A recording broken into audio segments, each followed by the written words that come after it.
ہے یا اللہ کا انکار کرو، آپ اللہ احد اللہ احد اللہ ایک ہے کہ نعرے بلند کرتے۔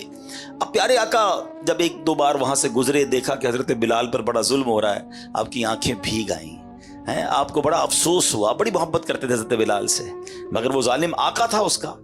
تو حضرت ابو بکر صدیق رضی اللہ تعالیٰ جب یہ دیکھا کہ نبی پاک بلال سے محبت بڑی کرتے ہیں اور یہ بندہ جو ہے قبضے میں ہے امیہ کے اور وہ اس کے آقا ہیں، تو آپ پہنچ گئے اس کے آقا کے پاس، امیہ کے پاس جا کر کہا اے امیہ اس حبشی غلام کو مجھے دے دو، کتنے میں دو گے؟ تو اب میں آپ کو مثال کے ذریعے سمجھاتا ہوں ہمارے آج کل کے دور سے۔ مثال کے طور پہ اس زمانے میں مارکیٹ ریٹ 5,000 روپے تھا، اس زمانے کی کرنسی درہم و دینار تھی، میں سمجھانے کے لیے کہہ رہا ہوں، 5,000 ریٹ تھا۔ اس نے کہا میں 10,000 میں دوں گا۔ آپ نے کہا مجھے ڈیل منظور ہے، مجھے 10,000 میں دے دو۔ کہتا نہیں اب 15,000 میں دوں گا۔ کہا مجھے 15,000 میں منظور ہے۔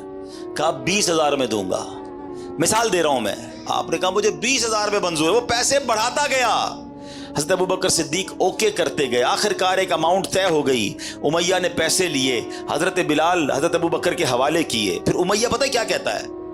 اے ابو بکر تمہارے تو کاروبار کے بڑے چرچے ہیں، تمہاری عقل کے بڑے چرچے ہیں، میں نے سنا ہے تم بڑی اچھی ڈیل کرتے ہو، بڑے اچھے کاروباری آدمی ہو، یہ حبشی غلام کو اتنا مہنگا خرید لیا، تمہیں کاروبار نہیں آتا، یہ کیسی ڈیل کی ہے؟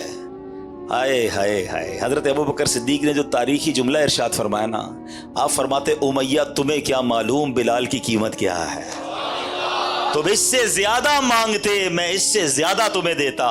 خوشی خوشی حضرت بلال کو لیا، نبی پاک کی بارگاہ میں حاضر ہوئے، کہا حضور بلال حاضر ہے۔ اللہ اکبر، نبی پاک کی خوشی دیدنی تھی۔ آقائے دو جہاں صلی اللہ تعالی علیہ وسلم نے کیا خوبصورت جملے ارشاد فرمائے۔ آپ فرماتے اے ابو بکر بلال کو آزاد کرنے میں جو رقم خرچ کی ہے اس میں میرے بھی پیسے شامل کر لو۔ اللہ اکبر۔ حضرت ابو بکر صدیق کی آنکھوں میں آنسو آتے ہیں، کہتے حضور میرا جو کچھ ہے سبھی تو آپ کا ہے، میں نے اگر مال خرچ بھی کیا ہے تو حضور وہ بھی آپ ہی کا ہے۔ اللہ اکبر، سبحان اللہ۔ تو یہ ہے صدیق اکبر، کیسی ڈیل کی ہے، کیسا سودا کیا ہے۔ زمانہ سمجھ رہا ہے مہنگی ڈیل ہے، مگر صدیق اکبر نے نبی پاک کے دل کو راضی کر لیا ہے۔